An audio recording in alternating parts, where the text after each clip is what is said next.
Hello family, welcome to Stories by Tocci. We bring you interesting folk tales. Please subscribe and drop a like for us. This generosity would go a long way for us. Also share to family and friends. And please turn on post notification to stay tuned for more. Thank you as you do so. Now let's get into the story. The air in Elmsbury often carried the scent of wet stone and old memories.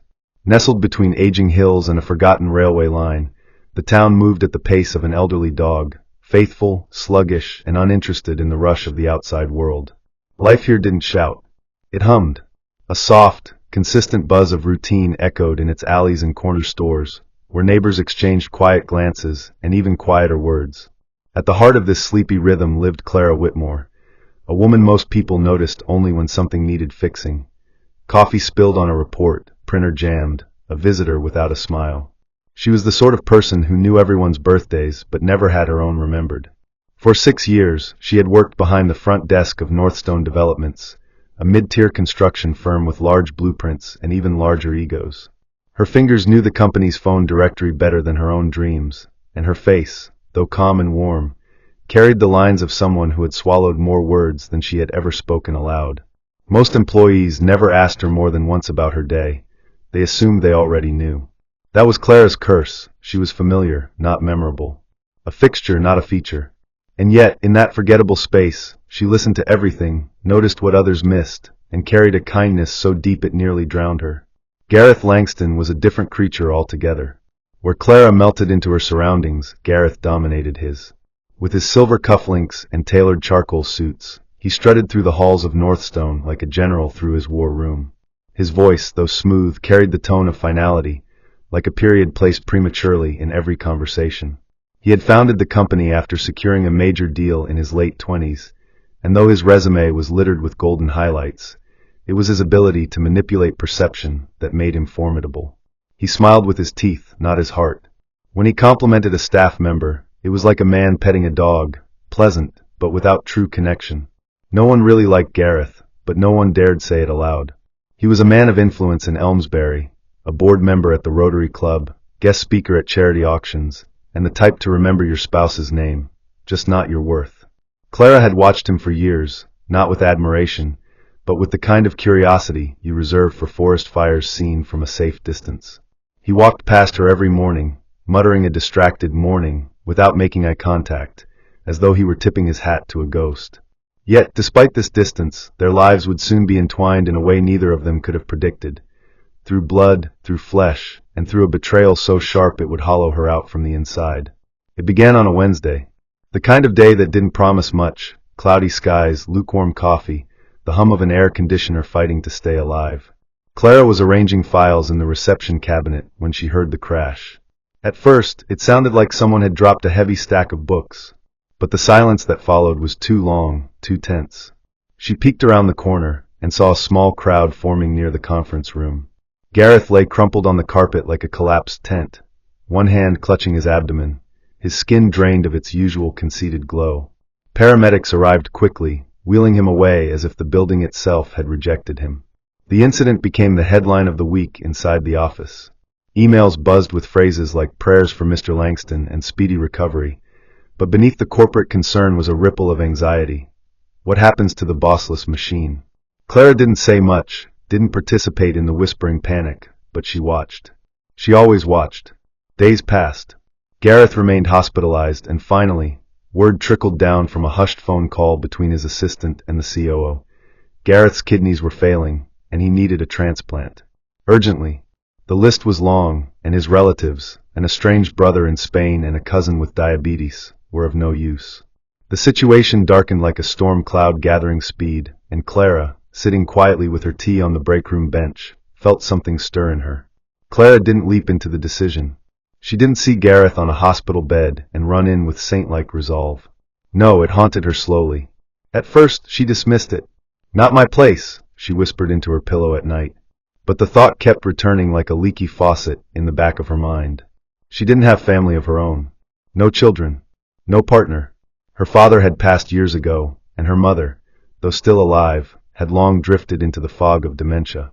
The idea of doing something meaningful, something only she could do, began to settle into her chest like a tenant refusing to leave. She booked the test quietly, told no one, not even her cat-sitting neighbor, who often asked about the books Clara read. The call from the transplant coordinator came on a Sunday afternoon, right as she was watering her peace lilies. "You're a match," the voice had said, sterile but kind. Clara stood frozen, water spilling over the ceramic lip of the pot. That night, she didn't sleep. She stared at the ceiling, her hand pressed gently against her left side, as though already saying goodbye. Was it a foolish idea? Maybe. But some part of her, call it instinct, call it longing, believed it was right. Maybe this was her moment, the sentence in her story that would finally matter. So, with no applause, no trumpet, not even a promise of recognition, Clara signed the forms and scheduled the surgery. Her only condition was that her name not be released. She didn't want a plaque. She just wanted to help. Or maybe she just wanted to be remembered for once. The first time Clara saw the inside of Gareth's hospital room, it felt like stepping into a theater after the final act. The air was stale with remnants of conversation and discomfort, and the beeping machines added a rhythm to the silence that no one dared interrupt. He lay on the bed like a toppled monument, pale, unmoving, his eyes sunken from exhaustion or pride. She had asked not to meet him before the surgery, but the hospital insisted on a formality, something about protocol. So there she stood, dressed in muted colors, her hands clasped in front of her like a schoolgirl waiting for reprimand. Gareth turned his head slowly, as though each motion demanded more of him than he was willing to give. His eyes met hers but didn't soften. There was no gratitude in them, no acknowledgement of the weight of what she was giving. "I didn't expect it would be you," he muttered, voice cracked, almost bitter. Clara didn't respond. She hadn't come for conversation. She came because they had asked her to, because the surgeon said it would help the psychological preparation. But as she looked at the man who had ignored her existence for nearly 6 years, she felt something cold settle in her stomach. Not regret. Not yet. But something that warned her this would not unfold the way she hoped. When she left the room, Gareth didn't say thank you. He simply looked away, and that simple gesture, so small and sharp, cut deeper than any scalpel ever could. The surgery itself felt like falling asleep in one life and waking up in another. Clara remembered the brightness of the operating room lights, like stars pressed too close to her face. Nurses spoke in low, efficient tones, and a mask was placed over her mouth before she could say a final word. When she came to, there was no applause, no celebratory tone, only the dull pressure in her side and the weight of tubes taped to her skin. Pain came in waves, subtle but steady, like tides tugging at her core. Every breath felt like a borrowed thing. She was told everything had gone smoothly, that her kidney was functioning well inside Gareth's body. A part of her now lived in a man who could hardly look her in the eye. Days passed with a mechanical rhythm. She was poked, monitored, instructed, and left alone more often than not. There was no card, no visitor with Gareth's name, not even a single message delivered through a nurse. Other patients received balloons, flowers, framed prayers. Clara's windowsill remained empty. She stared at the speckled ceiling tiles and thought about all the times she had said yes to people out of habit, wondering if this, her greatest yes, had been the most foolish of all. At night, she lay curled slightly, arms across her stomach, humming lullabies her mother used to sing during blackout nights. They weren't for comfort anymore, they were armor. The wound beneath her skin was healing, but the one inside her heart had only just begun to tear. Returning to work felt like entering a room where your portrait had been taken down in your absence. The air in the office was different, not in temperature but in tone. Colleagues she had once shared quiet elevator rides with now barely made eye contact. Some glanced sideways when she passed, others looked straight through her, as though she were a page they had already skimmed and tossed aside. Gareth had returned a week earlier, his posture as straight and unyielding as ever. From what little Clara had gathered, he had made a full recovery. He had even joked during a board meeting that he felt younger, lighter, as if health had simply been an accessory he misplaced and recovered. Not once did he mention the surgery in public. Not once did he acknowledge her sacrifice. The gratitude that Clara had never explicitly expected, but quietly longed for, never came, not in the form of a smile, nor a note, nor even the flicker of recognition in passing. Her desk had been moved without notice, now tucked near the fire exit beneath a flickering light. Tasks she once led were reassigned. Emails she sent were delayed in reply, if answered at all. It was as if, in offering a piece of herself, she had somehow forfeited her place.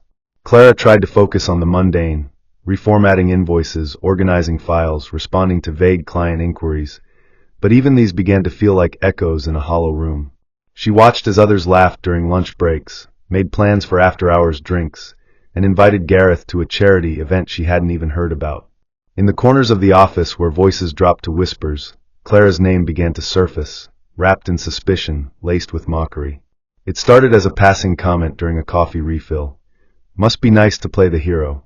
Then came the more direct jabs. One day, she found a sticky note on her desk with a drawing of a kidney and the words "Job Security Insurance" scribbled beneath it. Someone had made a joke of her sacrifice. The betrayal wasn't loud. It was soft and persistent, like rain finding cracks in the roof. Gareth continued to walk past her with the same dismissive nod, his body now energized by the organ that had once belonged to her. He gave speeches about resilience and corporate unity, even as he systematically cut Clara out of everything she had once done with pride. It was not anger she felt, it was erosion, a slow wearing away of identity and place. No one had warned her that giving life could come with the cost of becoming invisible. She began to come in later, leave earlier, avoid the kitchen and copy room where gossip gathered like mold. One night, after everyone had gone home, Clara sat at her desk, lights dimmed, staring at the company's mission statement framed on the wall. Integrity. Loyalty. Gratitude. The words had never looked more hollow. She reached into her drawer and took out the mirror she kept tucked beneath old pay slips. For the first time in weeks, she looked at herself properly. There were shadows under her eyes and an unfamiliar sharpness in her jawline. It wasn't pain or exhaustion. It was something deeper, something growing. The morning she was called into the conference room, the air tasted different. Not like fear exactly, but like the pause before a door swings open and reveals something you can't unsee. Clara had already sensed the shift in the days leading up to it. Fewer emails, an eerie silence in her inbox, and conversations that would halt whenever she stepped into a room. Even the intern had begun to avoid eye contact.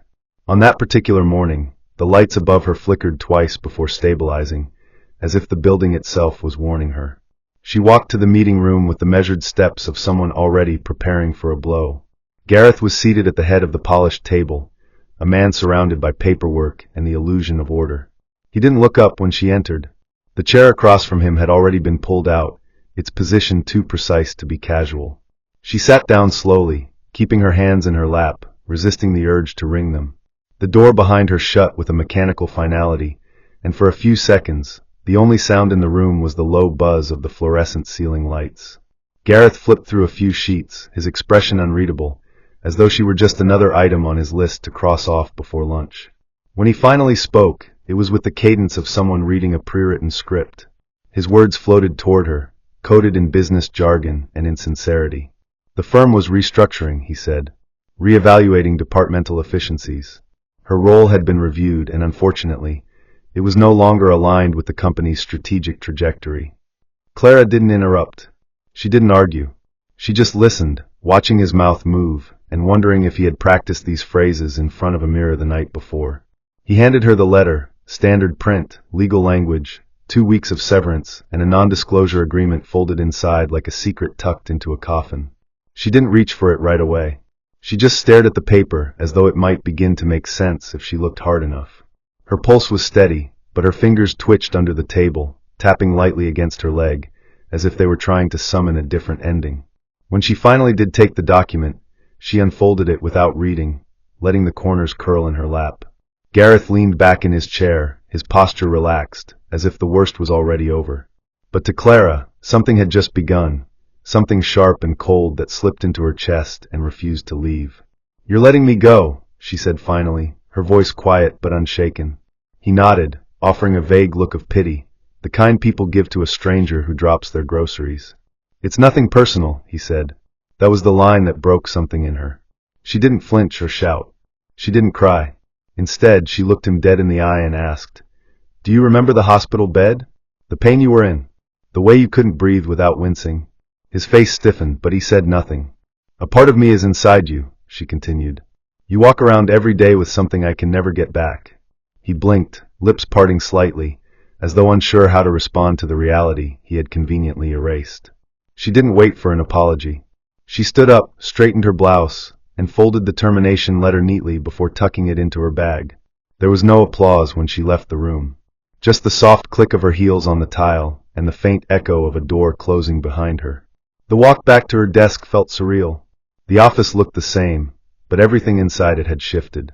She moved past co-workers who suddenly found great interest in their computer screens. No one met her gaze. Not a single head turned. It was as if she had already disappeared. When she reached her corner, her belongings had been boxed without warning. Someone had done it for her, a stranger's hands handling her photos, her pens, the mug her sister had given her with the faded sunflower print. Even her half-used notepad had been stacked with surgical precision, like they had wanted her gone with as little human contact as possible. She picked up the box and paused for a moment, letting the weight settle into her arms. The hallway to the elevator felt longer than usual. Each step echoed against the walls, reminding her of all the years she had given to this place, the late nights, the weekends missed, the parts of herself she had carved away in small, unnoticed sacrifices. She thought of the mornings she had arrived before the janitor, the birthdays she remembered that no one else did, the times she had stayed late to finish projects that weren't hers to finish. All of it gone, dismissed with a letter and a handshake that never came. As she waited for the elevator, Gareth passed by, speaking into his phone, laughing about something that had nothing to do with her or what she had done. He didn't even glance in her direction. And just like that, Clara knew she had become nothing more than a closed file in a cabinet already collecting dust. By the time she stepped outside, the sky had turned gray, the clouds hanging low like damp sheets strung between buildings. She stood on the sidewalk, box in hand, unsure of where to go. Her apartment was the obvious answer, but it felt too quiet, too predictable. She walked without direction, each step dragging behind the next, the noise of traffic and footsteps a blur around her. At a small park 2 blocks down, she sat on a bench and stared at the children playing, their laughter cutting through the heaviness like warm butter. She watched them chase each other, oblivious to the weight of the world that would one day find them. A breeze lifted her hair and stirred the papers in her box. She reached down and retrieved the photograph that had fluttered to the top, a picture of her from last year's company picnic, holding a plate of food, half smiling mid-blink. The image felt foreign, like it belonged to someone else entirely. She placed it back carefully and exhaled for what felt like the first time all day. There was no job now, no title, no obligation, just the hollow ache of being used and forgotten. But underneath that ache, something else was beginning to stir. Not hope. Not yet. But clarity, the first drop of a storm still gathering on the horizon. Clara stood again, slower this time, not because she was weak, but because she wanted to feel every part of her body, every inch that still belonged to her and not to someone else. She carried the box close to her chest and began walking again, not because she knew where she was going, but because she refused to stay still. In the weeks that followed her exit from Northstone, Clara existed in a state that hovered between stillness and quiet revolt. The world outside continued to move. Cars honked, neighbors mowed their lawns, the grocery clerk greeted customers with the same half-hearted enthusiasm. But inside Clara's small apartment, time pooled like rainwater in a cracked basin. Her routines unraveled slowly. The alarm clock she once obeyed with military discipline was now muted, its red digits blinking into the empty room as she lay awake without reason.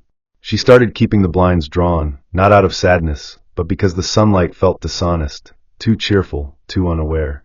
The kitchen, once filled with the ritual of morning tea and evening leftovers, remained untouched. Meals became afterthoughts, crackers and butter on mismatched plates, eaten in silence beside the window. Yet even in the haze of that quiet downfall, there was something else blooming, a small, strange energy, like a forgotten bulb beginning to push up through the earth after a long, stubborn winter. It didn't arrive with fanfare. It came quietly, during moments when she caught herself staring at the ceiling for too long or realizing she hadn't cried in days. There was no plan. Not yet. Just a low, simmering hum in her blood that whispered, "Something's not right, and it doesn't have to stay this way." She found herself scrolling through company directories late at night, her finger tracing down names she remembered only from signatures on forms or snippets of passing hallway conversations. Some of them had left Northstone long ago. Others were still there, climbing their ladders, smiling in updated profile pictures, their bios laced with words like dedicated and results-driven. What Clara was searching for exactly, she didn't know. But the more she read, the more something began to tighten in her chest, a knot of recognition, or maybe revelation. She remembered Mira Ellis, a junior architect who had once stopped by Clara's desk to borrow a stapler and ended up staying 20 minutes just talking. Mira had seemed kind, observant, a little too sharp to be working under someone like Gareth. Clara reached out. The message was short, polite, cautious, without a hint of desperation. Mira responded the same day. They met in a quiet cafe near the harbor, where the ocean beat steadily against the stone pier, and the gulls seemed to echo the restlessness in Clara's bones. Mira arrived wrapped in a thick scarf and curiosity. After the initial greetings and obligatory pleasantries, the conversation shifted, subtly at first, then with a directness that made Clara feel both exposed and oddly safe. When Clara finally told Mira about the surgery, the firing, and the cold vacuum that followed, Mira didn't gasp or interrupt. She simply listened, eyes narrowing just enough to suggest she was making connections Clara hadn't yet voiced. When Clara finished, Mira leaned back slowly, stirring her untouched coffee. "He's done this before," she said. "Not the kidney part, but the Barry emblem tactic. You're not the first he's quietly erased." The information hit Clara like a gust of wind through a cracked window. Unexpected, but oddly clarifying. Mira spoke in hushed tones, aware of her own place within the company's brittle walls. She told Clara about discrepancies in project invoices, names of vendors who existed only on paper, company cards used for transactions no one could trace. None of it had ever reached HR, of course. Gareth's charisma was its own shield. He didn't shout or threaten. He nudged, reworded, and shifted blame with the grace of a magician misdirecting an audience. People who asked questions found themselves conveniently restructured, reassigned to different departments, or in Clara's case, quietly dismissed under the guise of redundancy. Mira, for all her insight, had kept quiet for years. She had bills to pay, student loans, a father in a care home. But now, seeing Clara, quiet, scarred, discarded, something in her had cracked. "I have files," she said, voice barely above a whisper. "Scamshots. Notes. I didn't know what I was saving them for until now." Clara didn't answer right away. She stared out the cafe window at the horizon where the water met the sky, colors blending without borders. She didn't know what they were starting, but it felt like the beginning of something important. She didn't want revenge. That word didn't fit her mouth. What she wanted was the truth, cold, unvarnished, undeniable. Something Gareth couldn't twist or bury. And maybe, just maybe, she could reclaim a piece of herself in the process. Their plan didn't form in one night. It came together slowly, over countless coffee meetings, whispered phone calls, and shared silences where meaning passed between them without words. Clara was meticulous, patient, unwilling to move on emotion alone. She began requesting her own hospital records, searching for documented evidence that the transplant had taken place, correspondence between the transplant coordinator and Gareth's assistant. Anything that proved her act had been more than a footnote. Mira dug through archived project files on her company laptop at night, cross-referencing payment records and contractor signatures. What they found was more than they expected. One vendor name appeared repeatedly on invoices, but had no business registration. A supposedly completed office renovation project showed no permits filed with the city. Travel expenses submitted by Gareth showed overlapping locations. He had been in New York and Munich on the same date, billed from 2 different accounts. Clara compiled everything into folders on a private server, labeling each item carefully, color-coding with a precision that made her feel alive again. This was work with purpose. She wasn't anyone's assistant here. She was the architect of her own truth. As she pored over every detail, she began to see not just Gareth's misdeeds but the larger culture that had enabled him. The silence, the sycophancy, the fear disguised as loyalty. What had happened to her was not an isolated betrayal. It was a symptom of something larger. And she wasn't content to be the patient anymore. She was becoming the diagnosis. The moment Clara finally stepped into the lobby of the local newspaper office, she felt the weight of every sleepless night press itself more firmly against her ribs. The building wasn't grand or even especially clean. The tiles were chipped, and the receptionist barely looked up from her crossword, but there was a pulse to the place that she hadn't felt in a long time. It smelled of ink and coffee and whispered deadlines. Her appointment was with a journalist named Liam Bain, someone Mira had recommended after reading one of his exposés on financial misconduct within a regional charity board. He had a reputation for skepticism and a fondness for stories most people were too scared to tell. Clara sat in the waiting area, clutching a folder full of documents, screen grabs, timelines, payroll records, and copies of medical correspondence. Each paper had been selected with the same care one might use to pack evidence into a courtroom box. She didn't want noise. She wanted facts that would speak louder than anything Gareth could deny. When Liam finally appeared, he was younger than she had imagined, with ink-stained fingers and a gaze that felt too direct for comfort. They sat in a booth at the back of a nearby diner, and for the first time in weeks, Clara opened her mouth and told everything. Not just the parts that hurt, but the moments that had gone unnoticed by everyone but her. Liam didn't interrupt. He took notes with a ballpoint pen that scratched against the paper like footsteps in an empty hall. When she finished, he didn't offer sympathy. Instead, he said quietly, "Show me the proof." And so she did. The days that followed blurred into a pattern of cautious coordination.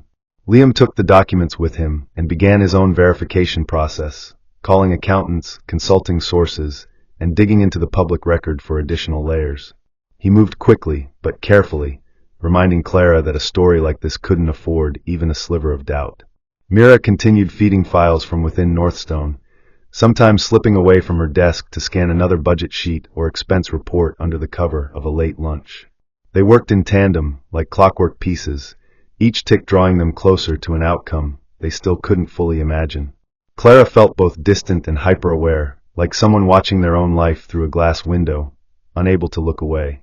She rarely left her apartment except for strategy meetings, her living room transformed into a web of colored notes and highlighted printouts. Sleep came in strange, shallow stretches, often broken by memories of Gareth's face, his smirk during staff meetings, the calm way he handed her the termination letter, the emptiness in his eyes as she walked out of his office. She'd learned by now that anger wasn't always loud. Sometimes it grew quietly inside you, spreading like ink through cloth, coloring everything it touched until nothing felt untouched. What had once been a wound was now a compass, pointing her forward with every beat of her mending heart. Liam kept his updates brief, but Clara could tell when he was excited. "This is deeper than I thought," he told her one afternoon over the phone. He didn't just cut corners. He burned the whole map. When the article finally dropped, it didn't roar, it detonated. The headline was measured but devastating. Northstone CEO accused of embezzlement and retaliatory termination. Whistleblower speaks out. It was published online first, followed by a print run the next morning that flew off newsstands faster than anyone had expected. The story was thorough, cross-checked, and free of embellishment. Clara's name had been changed for her safety, though the details made her identity clear to those who knew. Gareth's financial dealings were laid bare in a methodical narrative.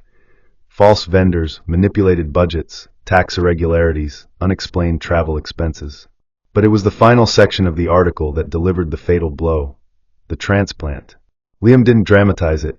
He presented the timeline plainly: Clara's kidney donation, her unexpected job termination shortly after, and the company's refusal to comment on the connection. The implications spoke louder than accusation. Social media caught fire. Former employees chimed in anonymously, some confirming the article's claims, others revealing their own uncomfortable stories. By the end of the day, the Northstone website went offline for maintenance. A day later, the local paper reported that a formal investigation had been opened by a corporate ethics board. Shareholders began to distance themselves. Gareth remained silent, which only fanned the flames. Mira texted Clara a single sentence that night: "He's not untouchable anymore." Clara didn't reply right away. She stood in her kitchen, barefoot on the cool tile, staring at the kettle as it boiled. Somewhere deep inside, something was loosening, something she had carried for too long without realizing how heavy it had become. Gareth's fall wasn't sudden, but it was steep. Within a week, his name vanished from the company's leadership page. His signature was removed from official documents. Rumors swirled about emergency board meetings, internal audits, and legal consultations. He hadn't been seen in public since the story broke, and when a local news station tried to reach him for a comment, they were met with a locked gate and silence. Clara avoided the coverage as much as she could, not out of fear, but because she knew the real weight of justice didn't come from headlines. It came from the quiet spaces, being able to sleep through the night, to walk past a mirror without flinching, to feel her own breath without guilt pressing on her lungs. One afternoon, as she walked to the post office, she passed two men standing near a bus stop, arguing over the article. "She gave him her kidney, man," one said, shaking his head. "That's not just immoral, it's inhuman." Clara kept walking, her coat pulled tight against the wind, heart steady. She didn't smile, didn't cry, didn't change her pace. That night, a letter arrived with no return address. Inside was a single sentence: written in handwriting she recognized instantly. "I wish I had never met you." There was no signature, but she didn't need one. She folded the paper neatly and slid it into the back of a drawer, where she kept her passport and medical bills. She didn't feel vindicated. She didn't feel triumphant. But she felt seen. And after everything, that was more than she had dared to hope for. The sea town of Brightmere was not a place people went to be found. It was a place they went to remember who they had been before the noise. Clara arrived without much ceremony, 2 suitcases and a heart that still beat with the rhythm of survival, not joy. The streets here smelled of salt and rust, the buildings small but stubbornly colorful, as if painted to defy the gray wind that blew in from the cliffs. She had rented a 1-bedroom flat above a stationery store run by a retired teacher who never asked questions, only offered warm tea and small talk about the weather. It suited Clara. She wasn't ready for questions. She was still learning how to fill a room with her presence again, after spending so long shrinking herself to fit into spaces others had assigned her. The mornings came soft and slow. She would sit by the window with a blanket draped over her knees, watching the fog roll in like an old friend returning without apology. She read again, something she hadn't done in years, books with worn pages and quiet heartbreaks that mirrored pieces of her own story. She applied for work at a small publishing press on the outskirts of town, a place that needed someone who knew how to organize chaos without making it feel like work. They didn't ask about her past. They only cared that she showed up on time and loved books. It was more than enough. She was rebuilding, not from ashes, but from what had survived the fire. Her body healed, too, though more slowly than she expected. The scar along her side had faded into a soft line. The skin puckered just slightly, as if even her body hadn't quite decided whether it wanted to forget or remember. Some days, she would touch it absent-mindedly, running her fingers across the spot like a blind woman reading a secret only she could understand. There were still nights when the ache returned, not sharp, not unbearable, but heavy, like carrying a box she couldn't put down. On those nights, she would sit in the kitchen and light a candle, not for prayer but for peace. The flame flickered, casting long shadows that moved with her breathing. Sometimes she would remember the hospital beeps, the white gowns, the antiseptic smell that clung to her skin long after the surgery. She didn't resent the choice she made. That part was important. She didn't regret giving her kidney. What she regretted was who she gave it to. There was a difference. A huge one. And that difference was what made her hold herself differently now. Not in shame, but with a kind of deliberate reverence. She had come out the other side of something most people never imagined facing. And though she didn't talk about it, not to her new co-workers, not even to herself aloud, it lived inside her like a second spine, quiet but unbreakable. The news from Elmsbury came in drips. Mira kept in touch, though not often. Just enough. Northstone had been gutted from the inside out. Shareholders replaced, board members fired, internal policies rewritten from scratch. Gareth was facing an ethics tribunal and a separate investigation involving tax fraud. There were whispers about a plea deal, but no one knew for certain. He had disappeared from the public eye. No more charity galas, no more magazine interviews where he pontificated about leadership and corporate growth. Clara didn't gloat when she heard this. She didn't smile. She simply nodded and turned the page of whatever book she was reading. Vindication didn't need an audience. It didn't scream or demand credit. It was quiet, like a door finally shutting with a satisfying click. One afternoon, while walking home from work, Clara saw a young woman sitting on a bench by the shoreline, holding her phone and crying softly into her sleeve. Without thinking, Clara sat beside her. She didn't speak right away. She didn't ask what was wrong. She just sat. After a few minutes, the girl wiped her eyes and said thank you. Clara smiled, small and soft, and stood up. Sometimes, you don't need to be a hero. Sometimes, you just need to be a witness.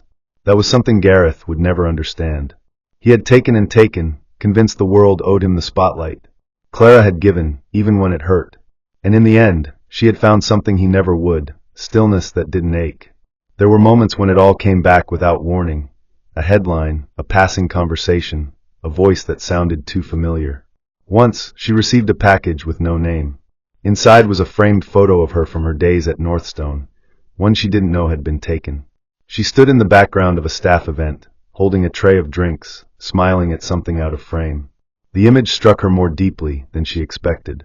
It was a reminder of a woman who had spent years trying to be small enough to be acceptable. She didn't hang the photo, but she didn't throw it away either. It stayed in a drawer, beneath her old journals and letters she hadn't opened. There was no grand ending, no perfect closure. Just the steady rhythm of days moving forward, one by one. The ocean still roared at night. The stars still blinked above the rooftop when she stepped out to breathe. Clara learned to live in the quiet, not as someone broken or wronged, but as someone who had chosen to carry herself differently. Not lighter, not heavier, just truer. In the end, it wasn't about what had been taken from her. It was about what she had reclaimed. Her voice, her peace, her name. And in that name, she found the final answer to everything that had once tried to silence her. Never let anyone make you feel small for having a good heart. Kindness is not weakness, it is strength in its purest form. But protect that heart. Give, but don't lose yourself in the giving. If someone takes your goodness for granted, walk away with your dignity, not bitterness. Life has a way of circling back in your favor when you stay true to yourself. May your heart never grow weary of doing good, and may your kindness never be wasted on those who cannot value it. May every tear you've shed in silence become seeds of joy, and may your quiet strength shout louder than the voices that once tried to silence you. May your name be remembered for grace, your story be filled with peace, and your days overflow with the reward of your patience. Where you were rejected, may you be honored. Where you were used, may you be uplifted. May justice find you, peace embrace you, and may your spirit always rise stronger than any storm sent against you. Hope you enjoyed this interesting story. Please don't forget to like, share, and subscribe to our YouTube channel. Turn on post notifications. See you on our next story.